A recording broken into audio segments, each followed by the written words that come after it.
ভাবে বিরোধীদের তুলোধনা করা হচ্ছে। আপনাদের প্রশ্নের উত্তর কি আপনারা প্রধানমন্ত্রীর বক্তব্যে থেকে পেলেন, নাকি বিরোধীদেরকে স্বভাবসিদ্ধভাবে আক্রমণ করছেন প্রধানমন্ত্রী, তার বক্তব্য এবং ইনফরমেশন বেসলেস? কোনটা? দেখুন, প্রথম কথা হচ্ছে তুলোধনা কে হলেন সারা দেশের মানুষ দেখলো আজকে। আপনাদের কাছে মনে হতে পারে, আবার একদল মনে করতে পারেন যে প্রধানমন্ত্রীকে তুলোধনা করেছেন বিরোধী দলনেতা রাহুল গান্ধী, প্রধানমন্ত্রীকে তুলোধনা করেছেন প্রিয়াঙ্কা গান্ধী, গতকাল সুপ্রিয়া সুলে এরা। এখন এটা হচ্ছে মানে আপেক্ষিক, তো কে কীভাবে দেখছে। আমি একদম মূল পয়েন্টের জায়গাটায় আসতে চাই। খুব স্পষ্ট প্রশ্ন ছিল রাহুল গান্ধীর আজকে, দম থাকলে বলুন ট্রাম্প মিথ্যাবাদী, দম থাকলে বলুন ট্রাম্প মিথ্যাবাদী। প্রধানমন্ত্রীর বক্তব্যে ট্রাম্পের কোনো কথা উল্লেখ নেই। প্রশ্ন এই জায়গাটায় আসবে। আমি একটু অ্যাড করে দিই দাদা। অশোকদা, প্রধানমন্ত্রী বলেছেন বাইরের কোন দেশের কথা। আমি প্লিজ আমাকে বলতে দিন, আমাকে বলতে দিন। না, আমি জাস্ট আমি গোল গোল করে কোনো কথা বলবো না। গোল গোল অনেক গোল গোল কথা হচ্ছে। প্রধানমন্ত্রী গোল গোল কথা বলে যাচ্ছেন। এর আগে অনাস্থা প্রস্তাবের বিতর্কে এই প্রধানমন্ত্রী বলেছিলেন যে মিজোরামে কংগ্রেস এয়ার অ্যাটাক করেছিল। কি মিথ্যাচার! মিজোরামে জঙ্গি ঘাঁটি ভাঙার জন্য সেই মিজোরামকে শান্ত করিয়েছিলেন লালডেঙ্গার সাথে চুক্তি করে রাজীব গান্ধী।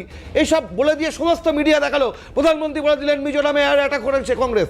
এই মিথ্যাচার চলে না দীর্ঘদিন। আবার বলছি গোল গোল কথার কোনো মানে নেই।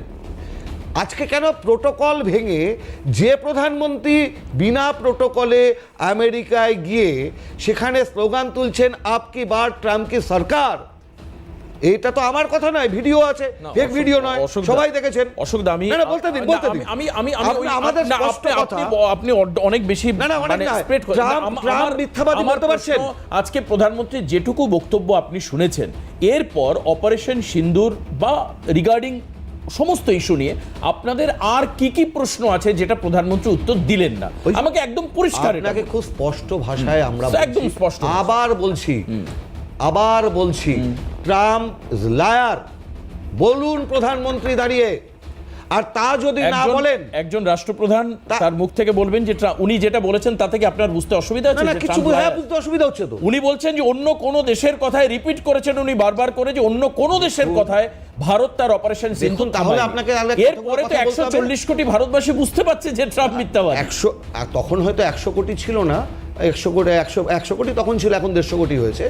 সেই 100 কোটি মানুষ সেদিন বুঝতে পেরেছিলেন, নিক্সনের মুখের ওপরে যেদিনকে ইন্দিরা গান্ধী বলে দিতে পেরেছিলেন যে পাকিস্তান এবং পাকিস্তান যখন মানে মুক্তিযুদ্ধ চলছে, যে সেই সময় কোনো দেশের কথায় ভারত সরকার উঠবে না, বসবে না, এবং বঙ্গোপসাগরের উপকূল থেকে সপ্তম নৌবহরকে ফিরে যেতে বাধ্য করেছিলেন যে মানুষটা, তার নাম শ্রীমতী গান্ধী। 100 বার মানছে, এ বিষয়ে কোনো সন্দেহ। আজকে বলুন, আরে আবার বলছি ট্রাম্পের নাম নিতে অসুবিধা করে, আমি মিথ্যাবাদী ছেড়ে দিলাম, বলুন ট্রাম্প সত্যি কথা বলেননি।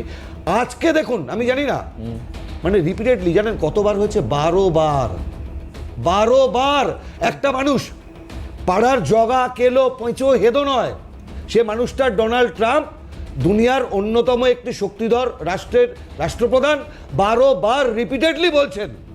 আপনি বলছেন সেটা ছেলে খেলা, এ পাড়ার পেছো জগা হেদো বলছে নাকি? ট্রাম্প বলছেন। আর আপনি বলছেন আমার প্রধানমন্ত্রী তার নাম মুখে উচ্চারণ করতে পারবেন না। এতই যদি ব্যাপার, সেই প্রধানমন্ত্রী গিয়ে বলে আসেন আপনি বা ট্রাম্প সরকার। এখন খুব স্ট্রেট হয়ে অশোকদা আপনার কাছে আমার প্রশ্ন, আপনি ট্রাম্প মানে আমেরিকান প্রেসিডেন্ট ট্রাম্পের বক্তব্যকে গুরুত্ব দিচ্ছেন, তাহলে কিছুক্ষণ আগে প্রধানমন্ত্রী যে সংসদ ভবনে দাঁড়িয়ে বললেন তিনি তো আপনারও প্রধানমন্ত্রী, তিনি তো বিজেপি নেতার পাশাপাশি আপনার প্রধানমন্ত্রী, আপনি তাকে গুরুত্ব, তার কথার কেন গুরুত্ব দিচ্ছেন? আবার বলছি আমরা তো আপনি কংগ্রেস হওয়ার জন্য না আমরা শুনুন, আমি নরেন্দ্র মোদী আমার প্রধানমন্ত্রী, আমি তো নরেন্দ্র মোদীর কথাটাকেই গুরুত্ব দিচ্ছি। এই প্রধানমন্ত্রী তো বিনা, শুনুন, একটা মানুষ বিনা প্রোটোকলে দুনিয়া এমন দেখাতে পারবেন? এক দেশের রাষ্ট্রপ্রধান অন্য দেশে গিয়ে সেই দেশের নির্বাচনের কারোর হয়ে প্রচার করছে, তাহলে আমার প্রধানমন্ত্রী যিনি আপকি বা ট্রাম্পকে সরকার বলে ট্রাম্পের হয়ে ভোট চেয়ে আসলেন আমেরিকায় গিয়ে, তা আমি তো সেই প্রধানমন্ত্রীর উপর আস্থা মানেই তো ট্রাম্পের কথাটাকেই বিশ্বাস করছি। আচ্ছা, বেশ।